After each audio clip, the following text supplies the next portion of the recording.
fazendo outra gravação aqui, que eu coloquei um efeito aqui na apresentação e achei que não estava com o texto aparecendo. Mas a gente vai falar hoje de política de compras e aquisição de gêneros, né? Que é um ponto muito importante aí do nosso trabalho dentro das unidades de alimentação e nutrição. A gente vai falar principalmente sobre a questão da gestão dos suprimentos, né? Como que a gente vai fazer essa gestão através de um processo dinâmico, quais são as etapas desse processo, né, dessa gestão, e sobre a tomada de decisão. Porque a gestão de suprimento, ela envolve todos esses fatores, né? Ela é dinâmica porque a gente acaba alterando muitas vezes, né, essas compras, essa aquisição de mercadorias por conta de sazonalidade, de uma troca de cardápio, né, ou um excedente. Muitas vezes o público que você estava esperando pode não ter aparecido, então você vai ter um excedente, então você reprograma o cardápio para não ter desperdício, né? Então, exatamente, é um processo dinâmico, né? A gente vai ver essas etapas desse processo e ver como que a gente pode tomar as decisões, né, de forma mais acertada através exatamente desses processos de gestão. A logística, né, de suprimentos, ela envolve um fluxo de entrada e saída de gêneros, né, que no nosso caso, que a gente vai estar administrando, é a entrada e saída de gêneros alimentícios.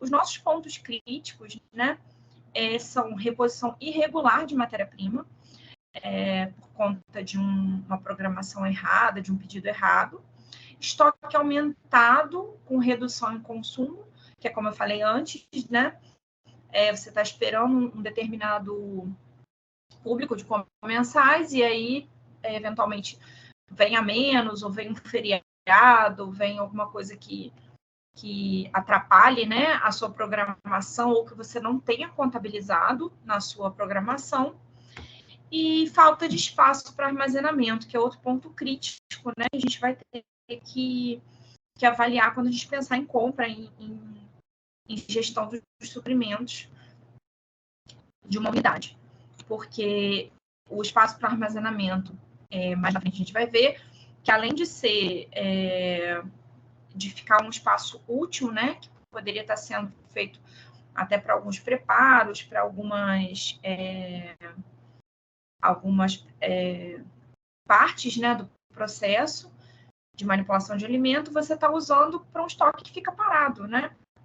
E que se você organizar de uma maneira mais inteligente ou mais eficiente, né, seria a palavra, com seus fornecedores, você conseguiria aproveitar esse espaço para uso útil e organizar melhor essas entregas, né, a parte de logística, para que você tivesse o produto na hora certa, né, trabalhando com estoque mínimo, que é a teoria que a gente vai ver aqui na frente. As alterações, né, de cardápio devido à falta de matéria-prima. Gente, é uma coisa que é muito recorrente para quem trabalha em cozinha, né? Qualquer cozinha, né? Até cozinha de casa, de vez em quando a gente tem que sair para pedir açúcar para o vizinho. Só que o que acontece é que aqui a gente tem um quantitativo que é enorme, né? Tem cozinhas, como a gente fala, né, que atendem 1000 refeições por dia. E aí, como que você pede açúcar para o vizinho? Que vizinho é esse, né, que vai te emprestar uma tonelada? Então, a gente tem que ter muito cuidado, né, com essa programação por conta de, se falta um item, né, no dia seguinte você tem que reprogramar aquele cardápio todo, ou por um atraso de fornecedor, ou porque você esqueceu de colocar ele no pedido de compra, né, ele está abaixo do estoque mínimo, então não vai dar para fazer o preparo para todo mundo. Isso tudo tem que ser considerado. Aqui é um fluxograma, né? Eu tirei da bibliografia. Eu uso até uma outra bibliografia, que eu acho que não é a mesma da Vanessa, tá?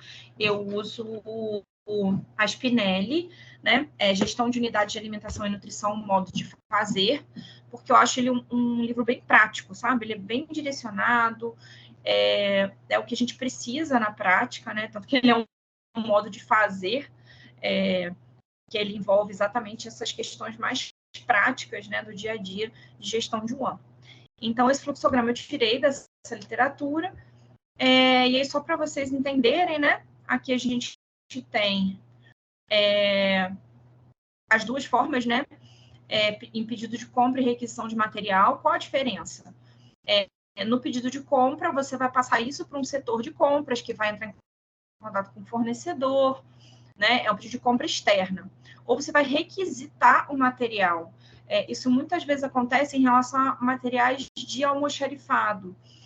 Embalagens, outros itens que estejam em almoxarifado no estoque da empresa, tá? EPI, luva, máscara, alguns materiais assim ficam no estoque geral, né, da empresa. Requisição de material, você vai requisitar, vai para o estoque, para o seu estoque mínimo, né, ali para você ter, você vai também programar se é para uma semana, se é para um mês, e muitas vezes é difícil, por exemplo, embalagem, né, é um estoque bem crítico, porque a embalagem ocupa muito espaço, né, locais que usam embalagem de isopor, por exemplo, né, o isopor a gente sabe que ele tem uma densidade baixa, então ele tem um volume alto, grande, né? Então, para a gente estocar ali uma massa, ele não encaixa direito. Então, o ideal é a gente fazer um estoque cada vez menor, né? Sempre bem alinhado com aquele gasto diário que você tem de material. E aqui, no caso de pedido de compra, né?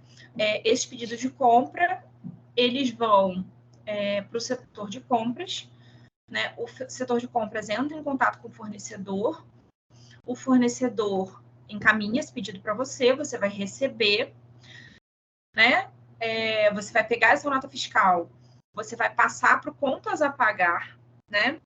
Então, muitas empresas contam até com uma central fiscal para que essas notas, né, no recebimento não se percam.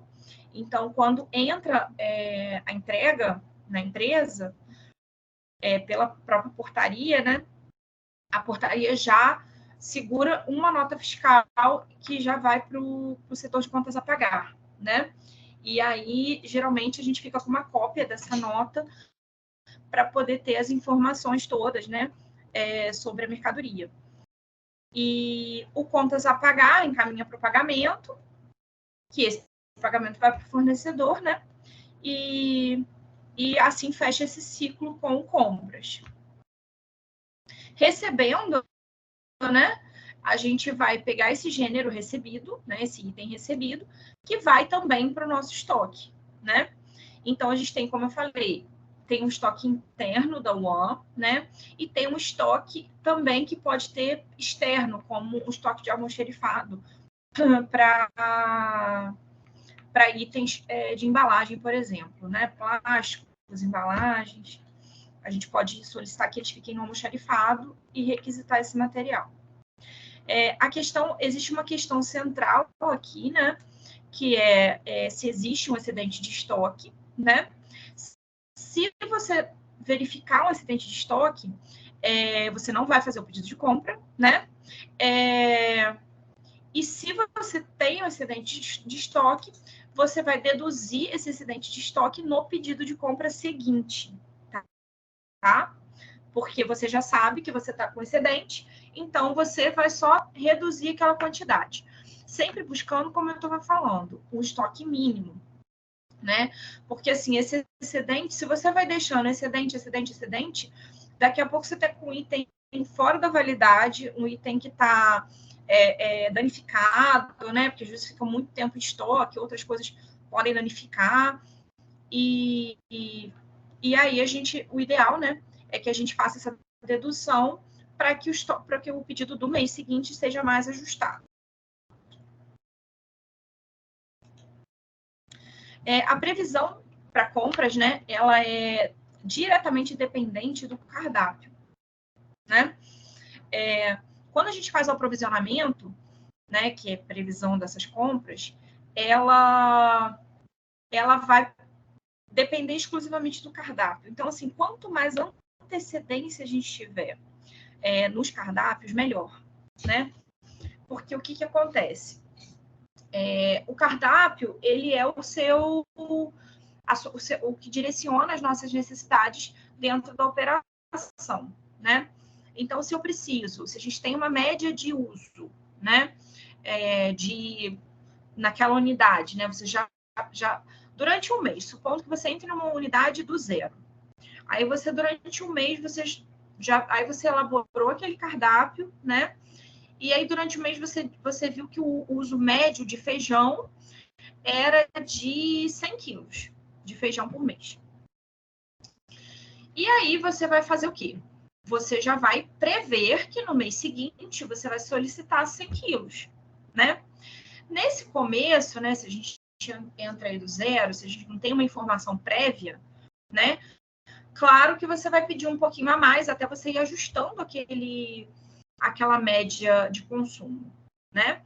Então, a solicitação de compras, ela só pode vir depois da previsão que veio depois do cardápio, né? Muitas vezes, claro, você pode chegar numa UAN que já está em andamento, e aí você primeiro você vai ver o cardápio que já está em vigência, né?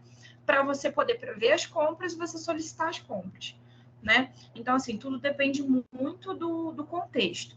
Mas, de qualquer maneira, sempre vai estar ligado ao cardápio, tá? Que é quem usa, né? É o objetivo de direcionar essa matéria-prima para executar o cardápio. A previsão de compras está correlacionada com tipo e imagem de estabelecimento, né? Tipo de operação, sistema de serviço. Por quê? Aí vamos lá. Tipo e imagem de estabelecimento, né? A gente sabe que alguns pode ser um restaurante, pode ser um navio, pode ser um hospital, né? Tipo de operação, sistema de serviço. Então, se você tem um sistema de serviço que funciona só durante a semana, então você não vai fazer uma previsão de compras com chegada para o fim de semana, né? Vai ficar aquilo ali parado à toa. Se funciona 24 horas, se funciona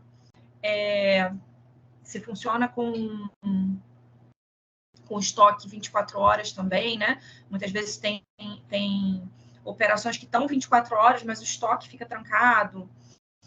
Então, não pode ter recebimento depois de um certo horário, né? Ocasião do cardápio, festividades. Então, assim, por exemplo, a ave natalina, né? Peru, tender, não é ave, mas digo, Peru, ave fiesta, o tender, né? Esses alimentos sazonais, né? Esses alimentos muito consumidos em determinadas festividades, você não precisa ter um estoque deles, né? O ideal é que você compre exatamente o que você vai usar ali. Não que a gente não goste de comer algum tipo de coisa o ano todo, mas já é da cultura, né, do local.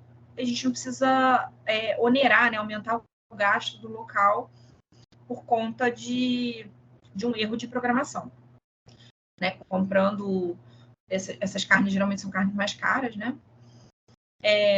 Disponibilidade financeira da instituição, então, assim, as questões financeiras, a gente acaba esbarrando nisso, né?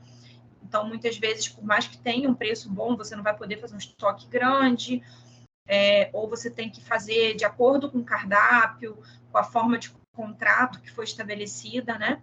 Para o nível de cardápio. Claro que, de novo, disponibilidade, oportunidade, tendência de preços do suprimento. Então, assim, a gente também está sempre vendo, né? Eu sempre dou esse exemplo também de principalmente legume, né? Eu gostava muito de ver a lista do Hortifruti, né? Onde eu trabalho. Eu adoro essa parte de alimentos sazonais e seguir, né? Seguir as safras, né? E aí eu sempre estava observando isso. E, gente, a diferença de valor é absurda. Então, se você não tem muitas vezes é uma surpresa. Do nada, a batata que custava R$5 o quilo passa a custar 12, né? Mais que o dobro. Então, isso tudo, gente, a gente tem que estar bem ciente, né?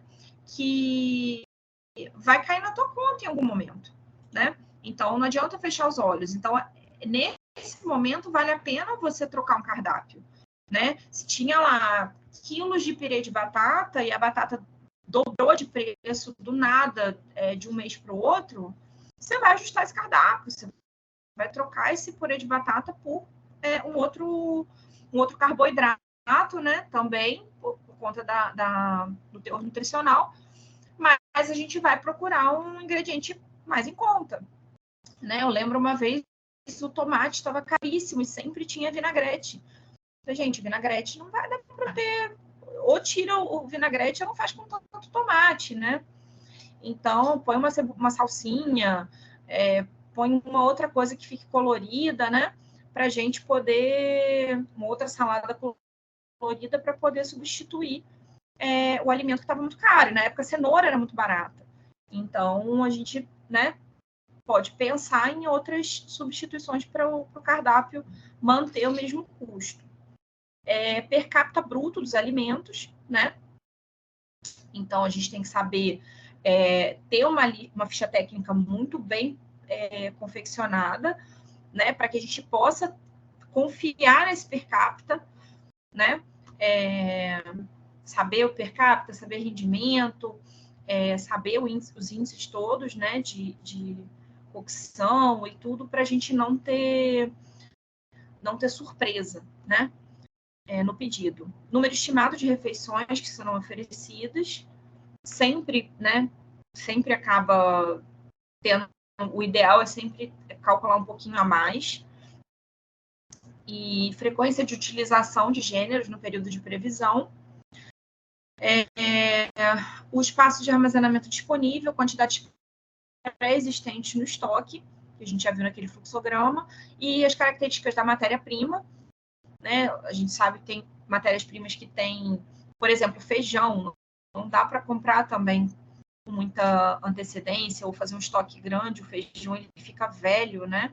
Depois ele fica cascudo, fica com uma textura ruim. Então, o ideal é que a gente também, né, compre aquilo que vai ser usado naquele mês no máximo. E sazonalidade, né, como a gente falou, principalmente em relação ao hortifruti. O estoque. A gente tem o estoque, quanto maior o estoque, né? Quando cresce esse estoque, quando esse estoque é grande, aumenta também os custos de armazenamento, de área útil, de controle de temperatura e iluminação. Então, vocês imaginam, gente, um estoque de carnes, né? Um estoque de itens refrigerados. Tem lugares que não tem câmara fria, então, às vezes, é ar-condicionado que fica ligado o dia todo, né? Então, assim, iluminação também, quanto maior o estoque, maior a necessidade de iluminação, porque a gente tem toda a legislação também que obriga, né, a ter níveis de iluminação específicos, de temperatura, né? E a área, como eu falei, que está sendo ocupada para deixar ali um produto que não está sendo usado naquele momento, né? E que poderia ser usado como área útil para a produção. Então, essa previsão, né, os nossos níveis de estoque, a gente trabalha de acordo com a previsão e aprovisionamento, né, baseadas no consumo médio dessa unidade. Então, esses níveis de estoque, eles vão, primeiro, a gente vai ter, eles são um termômetro, né, da nossa urgência para as compras. Então, assim, quando a gente tem os níveis de estoque bem definidos, seu estoque mínimo, estoque médio, estoque máximo, a gente consegue já correr atrás, olha, tá muito próximo do estoque mínimo, né? Eu sempre lembro, assim, da gasolina, né? A história da gasolina na reserva. Tanto que um dos nomes do estoque mínimo é estoque de reserva. Porque é aquela sensação de, a gasolina tá na reserva. A gente vai ter que já ficar atento para um posto, se você está na estrada, né? Você tem que estar atento de um posto mais próximo para abastecer, né? Então, é mais ou menos esse direcionamento, né, que os estoques, que os níveis de estoque dão para a gente. Estoque, né, como eu falei ali, é dinheiro parado, gente. Tá? Isso, nas novas teorias de gestão, de administração, a gente sempre trabalha com Lean, que a gente chama de Lean, é uma coisa magra, né? É uma coisa enxuta. A gente sempre está trabalhando com estoque enxuto, né? Porque um estoque é um dinheiro parado, né? Hoje a gente tem uma facilidade de investimento, de esse mundo financeiro. Você imagina para uma empresa grande, né? Manter um estoque ali para 3 meses, sendo que aquele dinheiro podia estar sendo aplicado, gerando com juros, gerando divisa, e ele está ali com um produto que não está sendo usado, né? Então, cada vez mais a gente vai ser cobrado de ajustar essa nossa demanda, né? Essa nossa produção, as saídas, com entrar o que vai sair, né? Claro que, né, a gente sabe, em gênero alimentício, a gente tem uma margem mais segura, né? Porque tem essa questão, uma coisa às vezes pode estragar no próprio processamento, né? O arroz, já vai que o arroz queima. E aí, né? E eu não tenho, eu só tenho o arroz daquele dia. Então, não é trabalhar assim, mas assim, é buscar um estoque mínimo seguro para o funcionamento daquela unidade, tá? E sempre pensando no tempo para fazer o pedido, né? Esse estoque mínimo ele vai depender do tempo que você tem para jogar esse pedido no sistema, né? Ou solicitar por meio de formulário para o setor responsável. Você tem o que a gente chama de lead time, que é o tempo do pedido até o processamento também na empresa, enfim, a confecção, se for algum item que ainda vai ser fabricado, e a entrega, né? Então, a gente tem que ter isso muito claro também no produto, né? Para cada produto, olha, esse aqui é um fornecedor que me entrega, depois que o pedido chega lá, ele tem... E existem até contratos, né? Quando são itens de uso recorrente, você tem um contrato com um tempo máximo de entrega. Assim, ó, te mando o pedido hoje, quinta-feira. Você tem 3 dias úteis para ele chegar aqui, né? Então, ele vai ter sexta, segunda e terça. Se não chegar até terça, a gente pode, inclusive, responsabilizar legalmente esse fornecedor, né? Quebrar o contrato. Tem toda uma série de consequências, né? Dessa quebra de período de entrega, né? De prazo de entrega. A gente tem que, como eu falei, né? Acabei de falar, buscar por estoques mínimos possíveis através de uma boa programação e de uma boa logística de entregas. Né? Estoque é dinheiro parado. Mas aí, Amanda, se estoque é dinheiro parado, estoque não é bom, por que eu ainda tenho que manter estoque? Né? A gente ainda não tem um Uber, né? Um delivery, sei lá, delivery on. A gente ainda não tem um aplicativo de estoque para grandes, né, áreas produtivas. A gente não tem como colocar lá no pedido, no aplicativo, e daqui a 1 hora chega lá o que você precisa. Então, ainda existem, né, existe a necessidade de um estoque, né, por conveniência, né? Quais são os motivos? Um deles é a conveniência. Não, tá ali, né? Eu preciso, alguns produtos você precisa ter à mão, né? A gente trabalha com imprevisto, né? Dependendo do local que você trabalha, por exemplo, hospital, né? A gente tem muito pedido surpresa. A gente atende desde diretoria até o paciente oncológico, que tem dificuldade de aceitação de alguns alimentos. Então, a gente acaba tendo que adaptar muito isso, né? Então, esse estoque, né? Então, às vezes, alguma coisinha que você sabe, olha, eu preciso, de vez em quando eles me pedem para fazer um coffee break, eu preciso sempre ter um biscoitinho amanteigado no meu estoque, né? Então, é bom, porque até aí pedem um biscoitinho lá, um coffee break, porque receberam uma visita, receberam uma inspeção. Aí até alguém sair e buscar no mercado.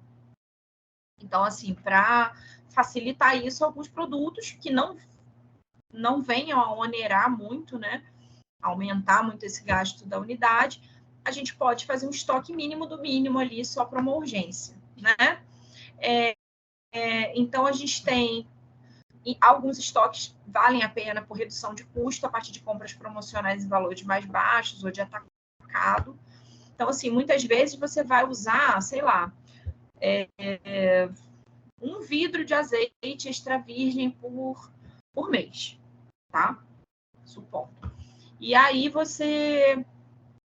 Só que tem um fornecedor que, se você comprar caixa, ou se você comprar um galão de 5 litros, né? O preço desse azeite, que seria R$60 o litro, ele vai abaixar para R$25 o litro, né? Então, assim, vale a pena ter um estoque, né? Não é um produto tão perecível, né? Se for numa embalagem correta, então eu posso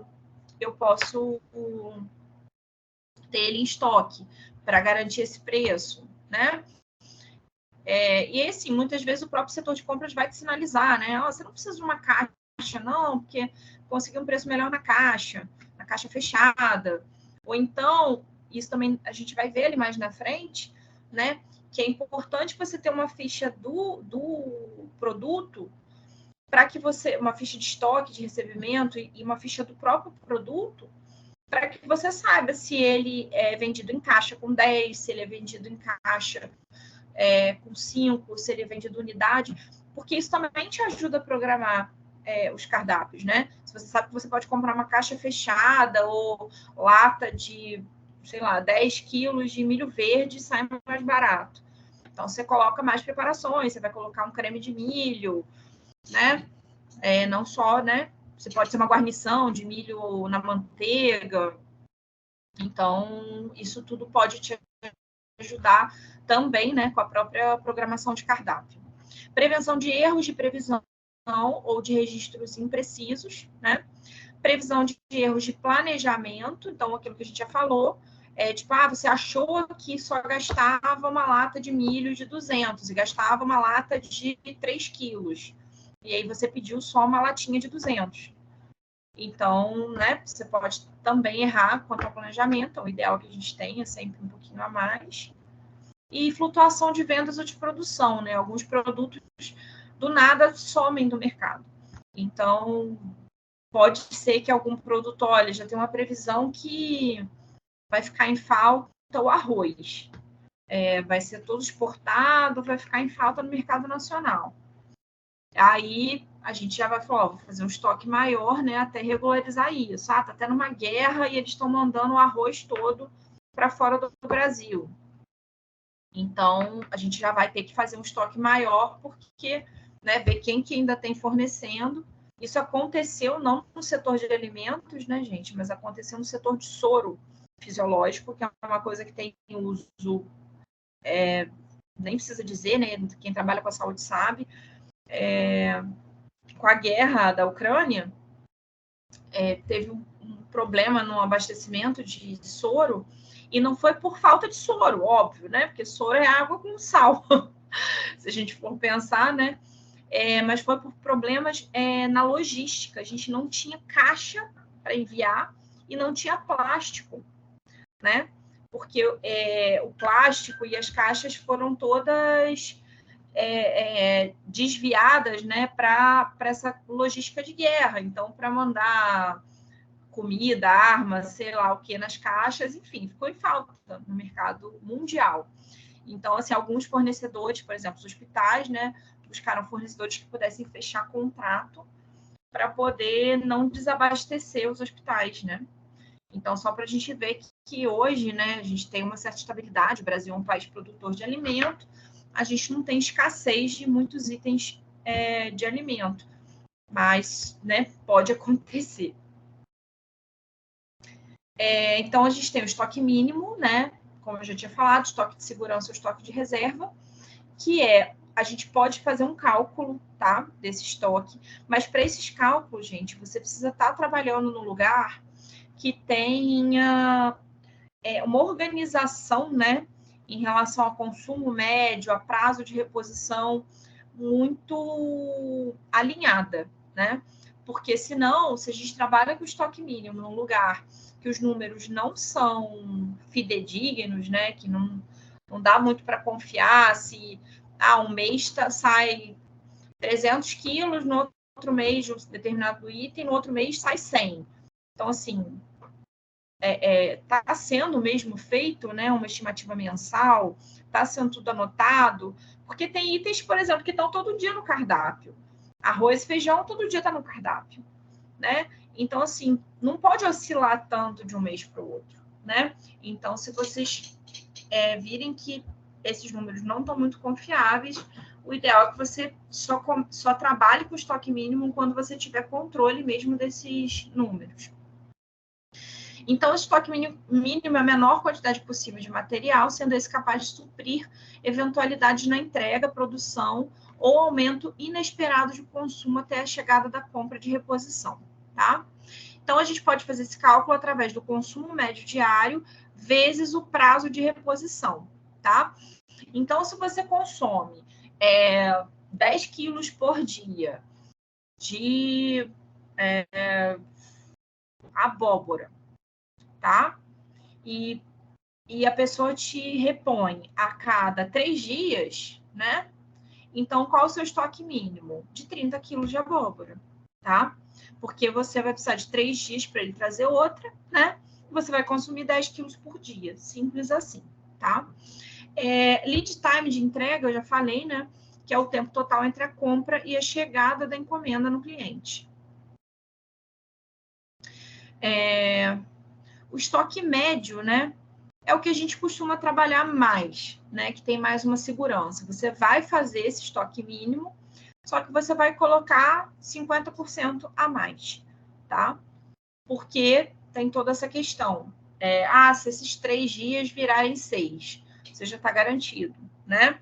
Se esses 10 quilos virarem 20, você está garantido, tá? Então, o estoque médio, ele é esse nível de 50% a mais que o estoque mínimo, né? E a gente calcula ele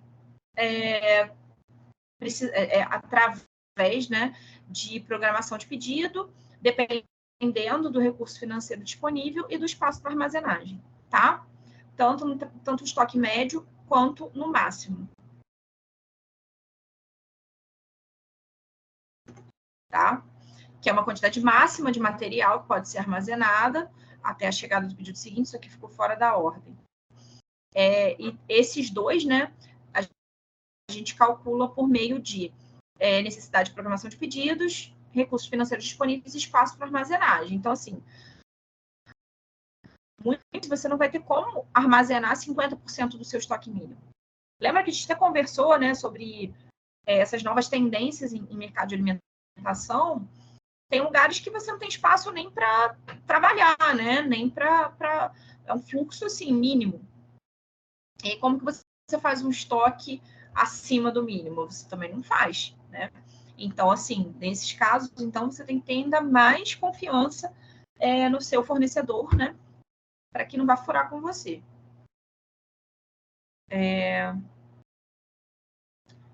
Aqui, a gente tem o estoque mínimo e máximo, que são níveis, né? Como eu falei, são níveis de alerta, ou seja, chegou no máximo, você não vai poder pedir mais, você não tem onde colocar.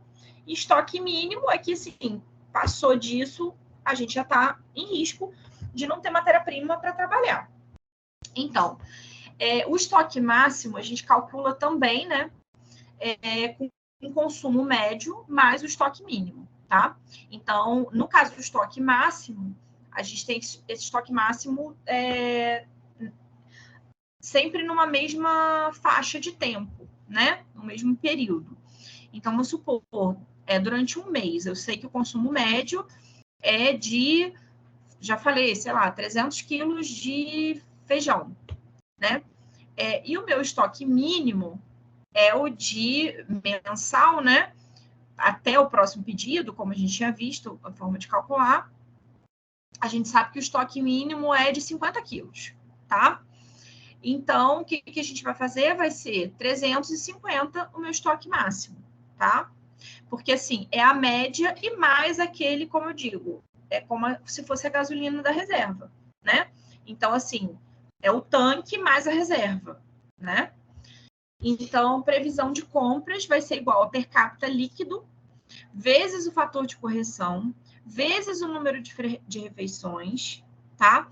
Vezes a frequência de utilização, menos a quantidade eventual de estoque, mais o estoque mínimo, tá? Isso é o que a gente vai prever como compra. Só que essa compra, para a gente prever, também vai depender se essa compra é semanal, mensal, né? Ou quinzenal, tá bom? Então, a gente vai ter que ver, neste período, né? Vamos supor, determinado item, previsão de compra do arroz. Eu tenho que o meu per capita líquido do arroz é de 10 gramas, tá? Vou botar, falei um número ruim. É de 50 gramas, tá? Aí, o fator de correção do arroz é 1,5. Não sei de cabeça, mas supondo. Então, esse arroz, cada 50 gramas, né? Vai me dar 75 gramas de arroz. Número de refeições. Então, assim, quantos pratos de arroz a gente serve? Quantas porções de arroz a gente serve por dia?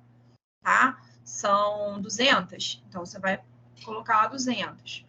Frequência de utilização, né? É no almoço e jantar? Então, vezes 2.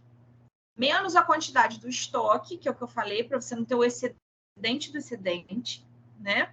Então, assim, eu ainda tenho 30 quilos de arroz ali no estoque, vou tirar, porque ele já está ali disponível para mim, ele não precisa vir no meu pedido do mês que vem, no meu próximo pedido, né?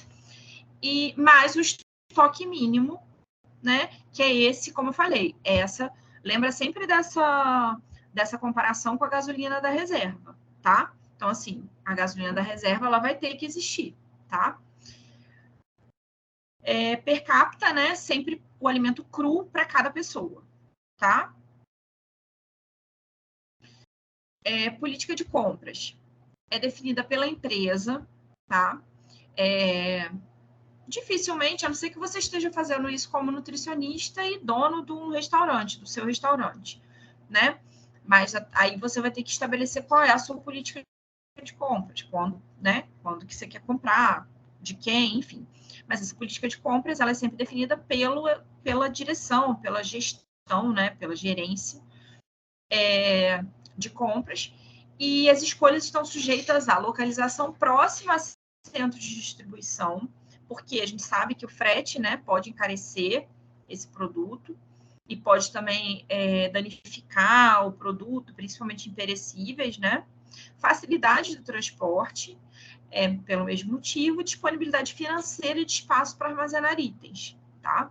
Então, essas políticas de compra vão depender, como eu falei, se você tem um estoque imenso, várias câmaras frias, você pode eventualmente até fazer um pedido mensal de carne, né?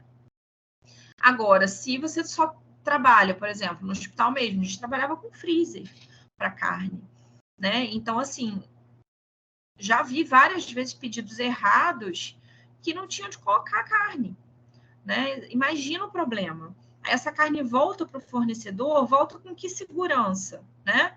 E a gente tem que pensar, isso acontece com todo mundo. E se alguém está te mandando carne que já foi descongelada porque voltou, não teve onde guardar, né? E se o fornecedor não aceita? O que você faz com aquilo? Vai estragar? Vai descongelar? Enfim, é um problema enorme. A gente pensa que é uma coisa simples, né? Mas não, gente, é um transtorno gigantesco. Né? Um pedido mal feito, ele estraga a sua vida. Pelo menos naquele dia, você não vai ter paz.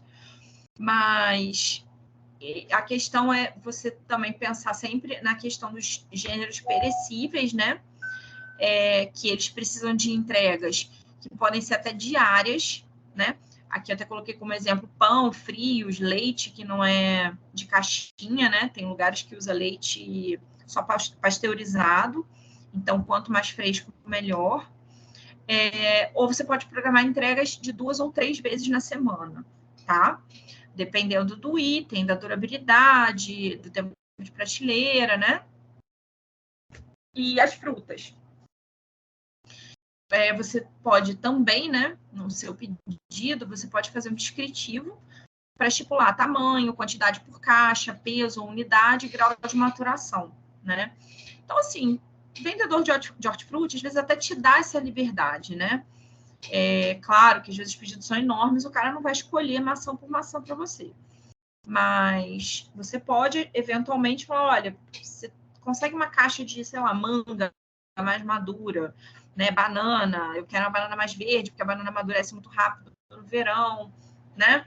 Então, você pode controlar isso de acordo com a disponibilidade do seu fornecedor.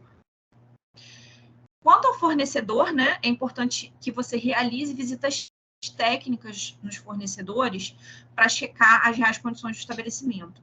Gente, isso é uma coisa que eu nem vejo muito acontecer, mas eu acho fundamental. Fundamental, né? Porque muitas vezes, por exemplo, você tem uma padaria que é seu fornecedor, né? A padaria que entrou em contato foi o Compras, o Compras viu que eles eram o melhor preço. A gente nunca sabe se a padaria do vizinho, da menina do Compras, que deu um toque, falou, pô, ajuda lá meu vizinho, isso e aquilo, enfim. Então, assim, aí você chega na padaria, você vai ver que ele não segue nenhum padrão de higiene, né? O pãozinho chega lá para você, tá até bonitinho, foi assado, mas e aí, né? Então, aí você chega lá, você vê que pode ter rato, sabe-se lá o que passou, que barata, porque não tem tela, não tem proteção, né? Então, isso tudo, gente, tem que ser, e às vezes até você pode oferecer, falar, você é fornecedor lá da empresa que eu trabalho, você quer que eu te faça um manual de boas práticas, né? É interessante até para você conseguir outros fornecedores, enfim, porque é importante isso, né? A gente está zelando pela segurança, porque assim, você produz tudo na sua cozinha, mas você não consegue fazer pão, bolo, sei lá, alguma coisa que você precisa encomendar de fora. Aí você faz tudo com os maiores níveis de higiene. Aí a pessoa come um pão e vê lá uma perna de barata. Pronto, já desmereceu todo o seu trabalho. Até você explicar, não, mas é o meu fornecedor, mas e daí? Você não viu que o cara não tinha higiene, né? Então, isso é muito importante, tá? Principalmente itens que são manufaturados ali, como pão, né? A gente já teve problema, em lugares que eu trabalhei, já teve problema com frios, né? Foi até uma história engraçada, porque um funcionário falou assim, nossa, engraçado, quando chega pão com mortadela, ninguém come esse pão com mortadela, o pessoal come de tudo aqui. Só não come pedra porque não dá. E aí ele falou, quer saber? Eu vou saber porque eu sei por que o pessoal não come esse pão com mortadela. Pessoal, aí ele foi comer o pão com mortadela. Ele falou que passou muito mal, tá? Teve que parar na emergência, porque a mortadela estava muito vencida. Então, assim, ou às vezes não era nem vencida, né? A gente não sabe se é a validade, a gente não sabe se é a forma de armazenamento. Então, assim, visita técnica é fundamental. Idoneidade, né? A pessoa cumprir com a palavra, ser parceiro mesmo. Capacidade real de fornecimento, porque, assim, conversa de vendedor, às vezes o cara chega e fala, não, vou te atender, vou fazer isso e aquilo. Quando você precisa, o cara não dá conta, né? E aí você já se comprometeu, você já se programou para aquilo. Tem que dar uma olhada no veículo utilizado na entrega. Então, assim, sempre é bom ter um nutricionista no recebimento ou o estoquista, né? Alguém que vai fazer o recebimento tem que ter treinamento, né? Porque a gente vai precisar verificar, principalmente veículos refrigerados, né? Então, às vezes, a susticidade, às vezes resto de sangue, de carne, enfim. Então, inspecionar também o veículo, né?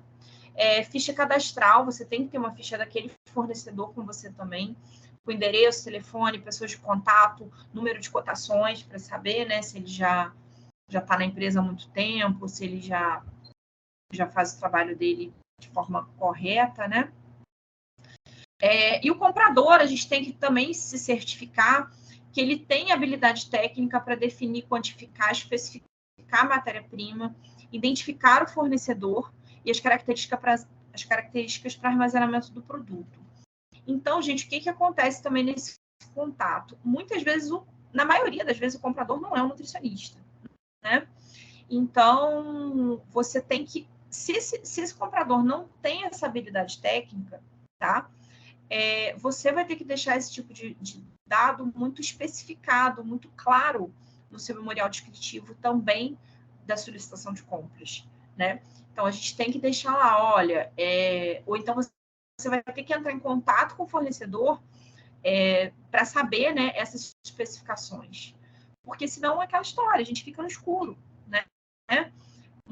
Às vezes, para o comprador, ele acha que não tem problema, sei lá, uma bisnaga de requeijão ficar fora da geladeira, porque ela está embalada, está a vácuo, sei lá. E a gente sabe que está ali na especificação técnica que aquilo precisa estar a 4 graus, né? O comprador tem que ter organização administrativa por conta até disso, saber ter essa... ser uma pessoa que você possa confiar, né? Que, não, ele recebeu o pedido, né? Carimbou ali, recebeu, te deu uma cópia, ou se é por e-mail, ou se é via sistema, tá?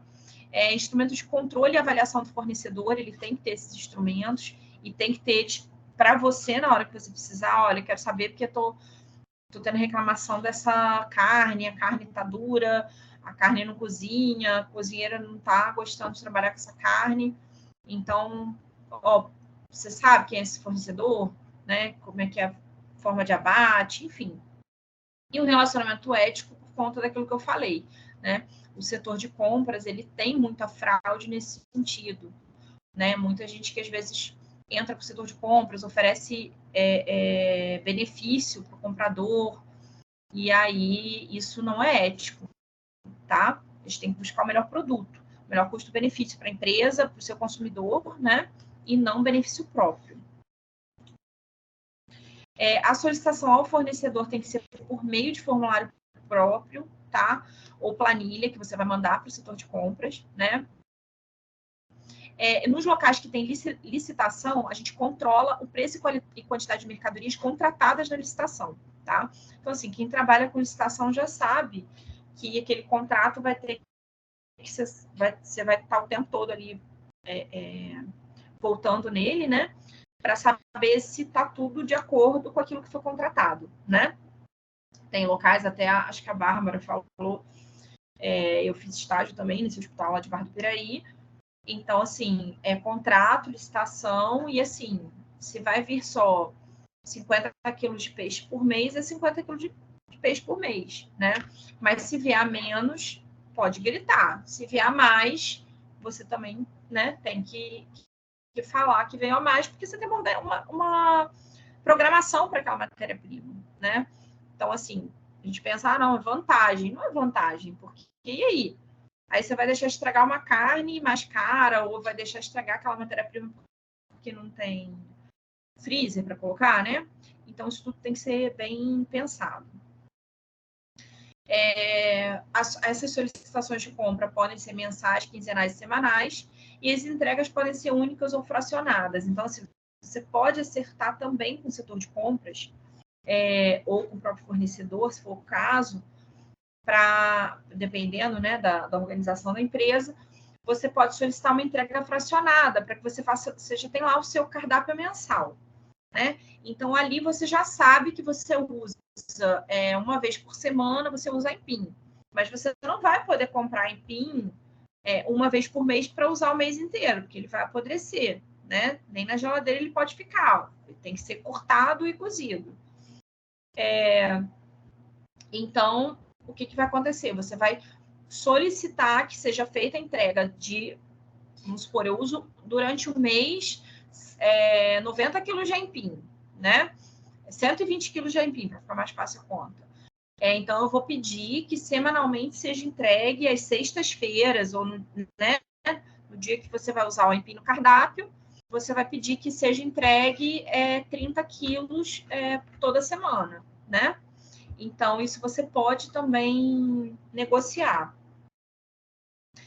O cronograma de entrega, né? A gente tem que considerar o cardápio, como eu acabei de falar, a programação dos pedidos e a dispensa e as câmaras frigoríficas, tá? Se forem produtos que vão precisar, né, de acomodação em câmara frigorífica, e a sua dispensa também tem que ter como acomodar, porque a gente não pode colocar caixa nem nada no chão, né? Então, não adianta se você não tem pallet, se você não tem prateleira para acomodar aquele produto, não tem como você fazer um pedido uma vez para ficar lá guardado para o mês inteiro, né? Então, ou você pede para entregar fracionado, ou você vai ter que fazer vários pedidos picados, né? Aí, como eu falei, depende da política de compras da empresa, né? Hoje, até aqui na FUSV, a gente trabalha com pedido mensal. Aí a gente tem que fracionar, né? Porque não tem espaço físico no estoque para acomodar o gasto, o pedido mensal, né? Para o gasto que a gente tem. Esse cronograma normatiza o abastecimento, então, assim, você tem como fazer normas de abastecimento, né? Como eu falei, seja por cronograma de entrega, seja uma forma de você deixar aquilo estabelecido, né? Você padronizar.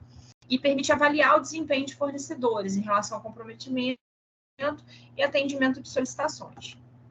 Acho que eu passei demais.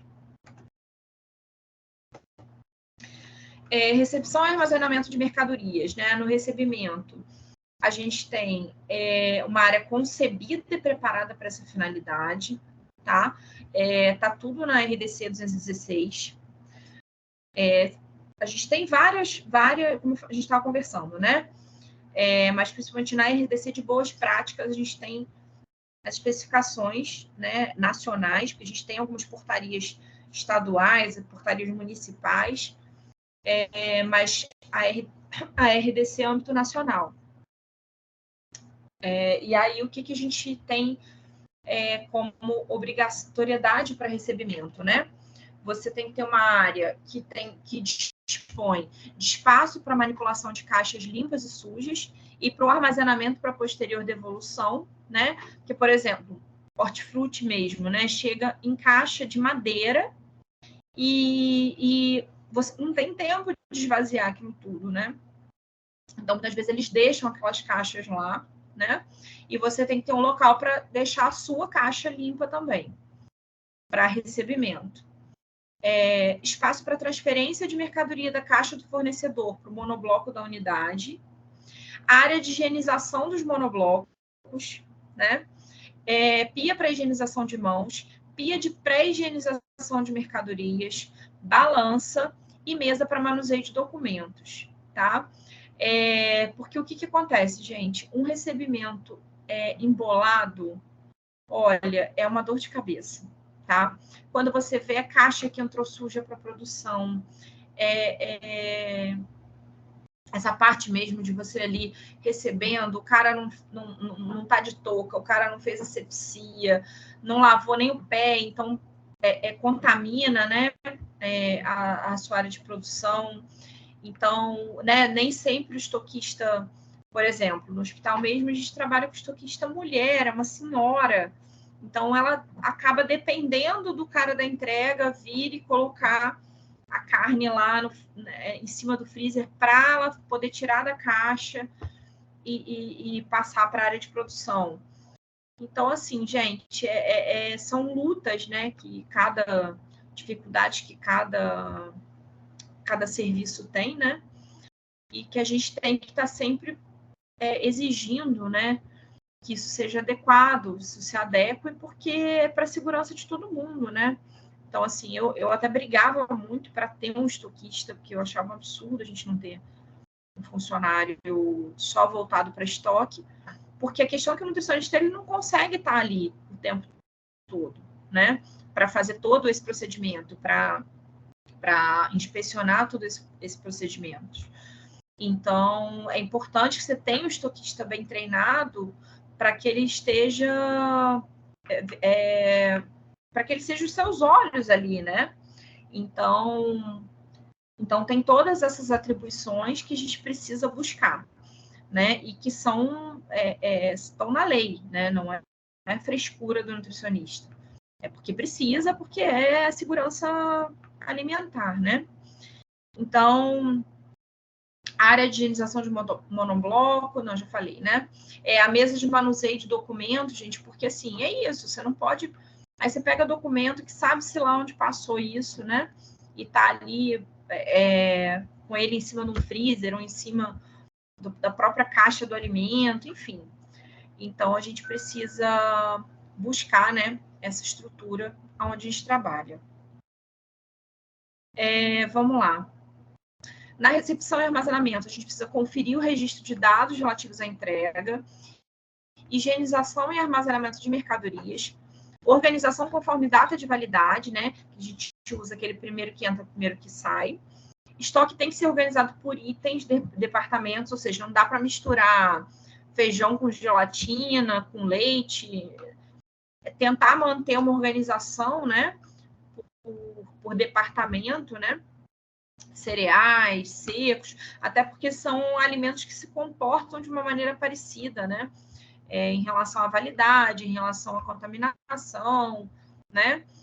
Por exemplo, caruncho, os bichinhos que dão em cereais, né? Então, o ideal é que a gente tenha um controle parecido para alimentos parecidos. E registro da entrada na ficha de estoque. Condutas de recebimento técnico-administrativas, né? Quando a gente recebe um produto, né, a gente tem uma conduta técnica na avaliação daquele recebimento, né? Por isso eu falei, gente, ou você tá ali no recebimento como nutricionista, ou você tem alguém muito bem treinado, alguém que esteja ciente, que vá inspecionar a parte técnica, né, desse item que está entrando na sua área de produção. Então, a gente tem controle qualitativo e quantitativo dos itens. Um controle quantitativo em relação ao peso indicado na nota e peso real, tá? Toda caixa, né, por exemplo, os frios, os refrigerados, carnes, na caixa você tem o peso líquido, né? O peso real daquela... Porque o seu pedido não conta a caixa. Uma vez, assim, no meio da... Aí alguém se perguntou, gente, mas a caixa conta? A senhorinha lá que estava recebendo a carne. Aí, né? Aí a gente vai e explica. Mas a questão é que isso tem que estar muito claro para quem faz o recebimento. Porque senão você está perdendo dinheiro ali, né? Você pede 50 quilos de carne, aí você pesa. Aí, com o peso da carne, da embalagem, do gelo, sei lá de quê, quando você vai ver, aquela caixa tem 50 quilos. Mas não é só de carne. Quando você pesa a carne, você vê que ali dentro tinha, sei lá, 47. Só que você não pediu uma caixa, você pediu 20 caixas, você pediu 30 caixas, né? E aí? Esses 3 quilos em 30 caixas, né? Em 100 caixas já é coisa pra caramba. São 300, são 3 toneladas, né? Vamos lá, 30 quilos, 100 caixas, né? Então, a gente vai vendo que isso é um exponencial, né? Uma coisa que só vai crescendo. Então, a gente precisa, né, ter essa conferência, né? Com todo o recebimento, principalmente desses itens que são itens caros e que costumam até ter muita fraude dentro disso, né? Tem muitas vezes o cara manda uma caixa fechada que vai ter gelo dentro, que vai ter, enfim, né? Então, não conta o peso da caixa, eu conto o peso do produto, tá? Na nota fiscal ele te vendeu produto, ele não te vendeu caixa de papelão, né? Então, você tem que tirar da caixa, pesar e conferir se aquilo está de acordo com a nota. Qualitativo, que é a condição da embalagem, né? Por exemplo, essas carnes mesmo a vácuo, muitas vezes elas vêm sem vácuo, então a carne vem escurecida, né? Vem já fora, né, da segurança. temperatura de entrega, né? Aqui até, esse livro que eu peguei, a autora é de São Paulo, né? Então, aqui é um documento da vigilância. Foi isso que eu encontrei. Que é um documento da vigilância que vou até ler para vocês, um minutinho. Eu vou colocar ele no AVA, tá? É uma portaria da Vigilância Sanitária de São Paulo, tá? E só que ela, assim, na verdade, ela é redundante com o que já está pedido na RDC 216, só que ela é específica para o estado de São Paulo.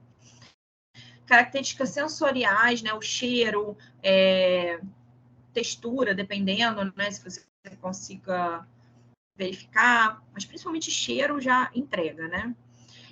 Carimbo do órgão de inspeção e datas de validade, tá? Então, assim, carimbo da vigilância sanitária, no caso de carne, e data de validade, tá? E quando chega, a gente trocar a embalagem do fornecedor por caixa da unidade, né? Então, assim, você tem que ter caixa para acomodar, né? Por conta disso, a embalagem, ela é um veículo de contaminação, né? E, assim, você não vai conseguir lavar, desinfetar todas as embalagens, né? Então, o ideal realmente é você fazer a retirada da sujidade, lavar mesmo com água, e aí abrir e colocar aquele produto na caixa própria da unidade. Documentos utilizados no processo de recebimento. São pedido de compra, você tem que ter ele em mãos, até por isso também, como eu falei.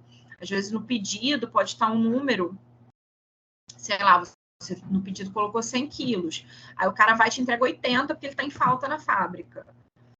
Aí se você, não, recebi 100, não recebeu. E aí vai faltar na tua produção, né?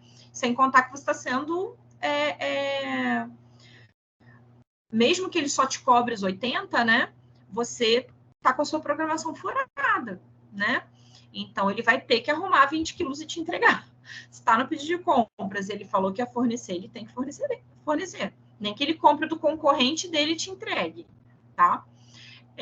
Nota fiscal, a fatura para pagamento, né, com boleto, e registro do recebimento. Esse P aqui tá sobrando. Tá? O registro do recebimento é aquela notinha, né, que a gente assina de recebimento, mas você tem sempre que ter uma cópia com você para garantir. A ficha de estoque, né, você vai ter o controle, né, através da ficha de estoque, do histórico de consumo, da movimentação de entrada e saída, da evolução de preços, do estoque mínimo e da detecção de desvio de mercadoria. Então, através da ficha de estoque, gente, ela é um grande aliado para a gente na gestão de estoque. Por quê? Você vai ter a ficha do item, né?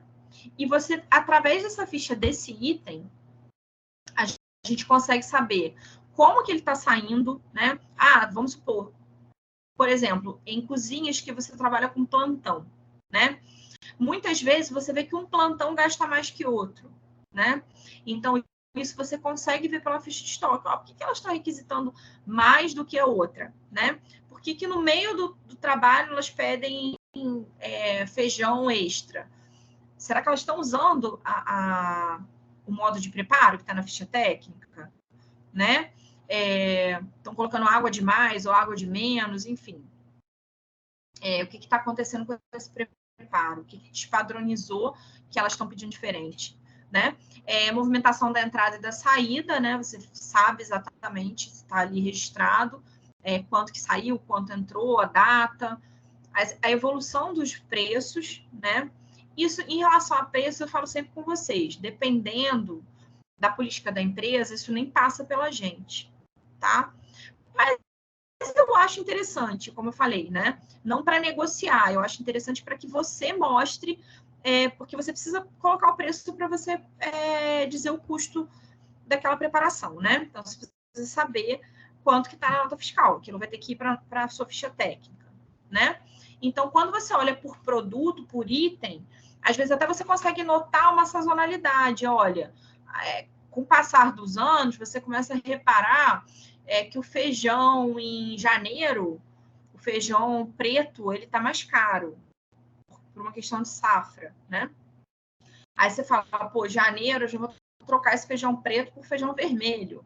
Enfim, né? Para algumas estratégias mesmo, ou de economia, ou mesmo de escassez, né?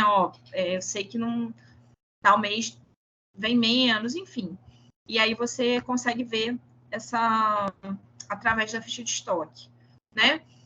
O estoque mínimo fica ali claro e você tem como, né, marcar ali, ó, tá no estoque mínimo, tá na ficha, né? Quem for preencher na ficha vai saber, ó, tá chegando perto do estoque mínimo. E detecção de desvio de mercadoria, né, gente? Porque pode acontecer, né? Então, principalmente, vamos supor, supondo, né, o leite em pó, as fórmulas infantis. Se você não sabe exatamente quantos que estão saindo, né? Quantas fórmulas, quantas porções, aí você se perde, você não sabe se aquele estoque, ele primeiro pode faltar, o que é horrível, e segundo, às vezes, alguém levou uma latinha de fórmula para casa, tá com um problema em casa, não está conseguindo comprar o leite da criança, e falou, vou levar essa aqui que tem um monte, né? Não, você não vai punir a princípio, né? Mas você fala, olha, está acontecendo um problema, está sumindo a lata, se alguém tiver algum problema econômico, conversa com a gente vai tentar ajudar, né? Mas assim, a gente tem que detectar, porque assim, e aí depois cai na sua conta, que você está com gasto acima, né? Então, a gente precisa mostrar até esse gerenciamento, porque a gente perde até o respeito em relação às nossas equipes. Fulana não vê nada, fulana, entendeu? Daqui a pouco, você perde o controle da sua equipe, da sua unidade, né? Aqui eu fiz um modelinho de ficha de estoque, tá? Pra gente... Aí tem aqui, né, você faz um cabeçalho com um produto, fornecedor, unidade, código, geralmente são os códigos de sistema, né? A gente já tem um código do produto, estoque máximo, mínimo e o ponto de pedido, tá? O ponto de pedido é quando você já está no estoque mínimo, você sabe que assim, ó, aqui, quando chega nesse ponto, tem que fazer o pedido, tá? É mais ou menos a mesma coisa, mas é só para a gente saber marcar, né? Qual a data, em qual tempo a gente faz o pedido para ele vir corretamente. Aqui os meses, né? Porque aí você vai fazer, você vai marcar, deixa eu pegar aqui o pointer. Você vai marcar o mês, né? Você vai colocando aqui data, entrada, saída, e aqui você vai colocando o somatório, né? Aí, quando chega no final do ano, você vai fazer uma média anual. Então, você pode passar isso aqui para um Excel, né? Que já vai fazer essa conta para você. Ou você pode ir fazendo manualmente e depois fazendo essas contas, jogar no Excel depois, né? Aí né, o que, quando e quanto comprar, né? Isso que esses procedimentos todos te ajudam, né, a direcionar. A importância das fichas de controle de estoque seria de preparar os pedidos dos alimentos através de análise de consumo do mês anterior, né? Então, assim, gente, quando você tem uma ficha de estoque, você já tem aqui, a gente está em praticamente outubro, né? Aí você fechou setembro amanhã. Fechou domingo, supondo. Aí você vai começar... gente, olha, fechou, supondo que setembro acaba num domingo. Aí você já vai começar lá, segunda-feira, 1º de outubro, você precisa fazer um pedido, né? Só que você já tem aqui que agosto você consumiu, supondo, vamos fazer tudo, ficha de estoque do arroz. Aí aqui você tem que você consumiu em janeiro 300, aqui 320, aqui 300 de novo, aqui 270, Enfim, aí você já tem esse consumo dos meses todos anteriores. Quando você, em setembro, fizer o pedido para chegar para você consumir em outubro, você já sabe que mais ou menos até aqui, a sua média foi de 300. Então, seu pedido vai ser dentro disso, né? Só que aí você vai ter, eventualmente, né, no mês seguinte, pode oscilar, pode ficar a mais, tem o estoque residual, né? Então, isso tudo você vai conseguir acompanhar através dessa ficha, né? Avaliação do fornecedor, né? Porque você vai ver quanto que estão sendo feitas as entregas, se elas estão sendo feitas de acordo com a sua programação, né? Você programou de chegar ao arroz do mês até o dia 5 de cada mês. Aí você está vendo lá, dia 10, dia 8, aí você começa já a conversar, você está entregando muito em cima, né? Pode ser que o estoque reserva não dê. Então, para avaliar também, né, a seriedade desse fornecedor. Verificar o consumo em excesso ou desperdício, né? Como eu falei, às vezes diferença de um plantão para outro, o próprio desperdício da unidade, né? Em geral, você fala, poxa, mas eu calculei um cardápio com per capita, tá batendo a quantidade de pessoas que estão comendo, e o arroz não está dando. Aí você já vai ver que ou estão colocando uma porção maior, né? Ou está desperdiçando de alguma forma. Às vezes, na lavagem do arroz, eles estão jogando arroz fora, enfim. E aí são esses indicadores que vão te ajudar a fazer essa gestão da forma mais eficiente, né? Porque aí você não consegue, você não é o olho, né? Você não é o Big Brother, né? Que consegue enxergar todos os cômodos lá da casa. Então, você precisa, muitas vezes, desses indicadores para direcionar que tem um problema em tal setor.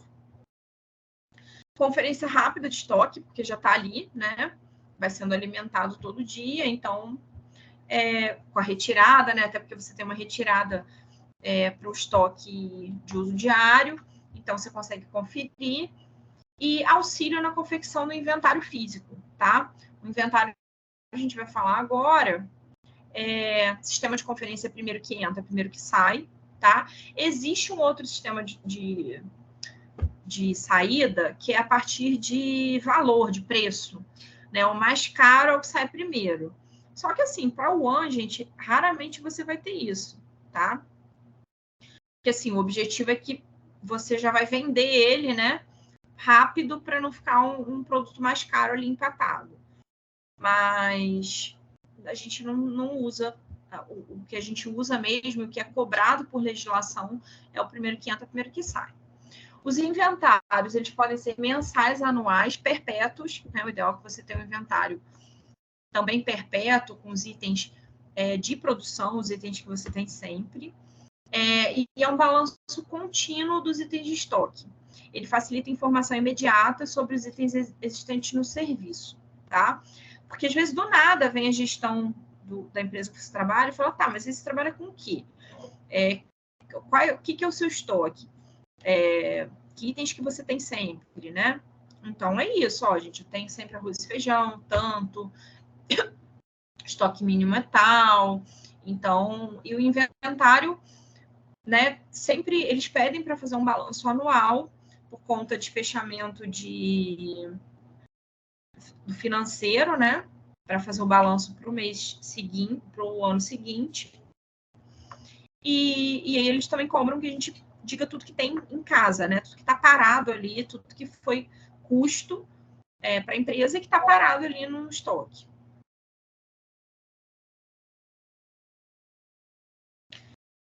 Identificação, né? Tudo que está no estoque tem que ter a etiqueta, tá? Como eu falei, você vai tirar aquilo da embalagem que ele veio, você vai colocar na sua caixa, na sua embalagem, etiquetado, né? Com a etiqueta do local, que tem que conter esses itens. Nome do produto, inscrição estadual, CNPJ, registro da Anvisa, data de fabricação ou de processamento, data de validade e descritivo de ingredientes, tá? Para preparações já pré-prontas, né? E a nossa curva ABC vai ficar para a aula de 4 de outubro, tá? A gente já chegou aqui no tempo. E a próxima aula a gente vai falar sobre controle de custos e da curva ABC, né? Que também é um método de gestão para a gente elencar, né, quais são os itens com maior custo, e a gente já vai entrar na parte de gestão de custo da unidade, tá bom? Então, pessoal, por hoje é só. Já vou colocar lá a matéria, a aula e o slide lá no Ávila. Bom, boa noite, obrigada.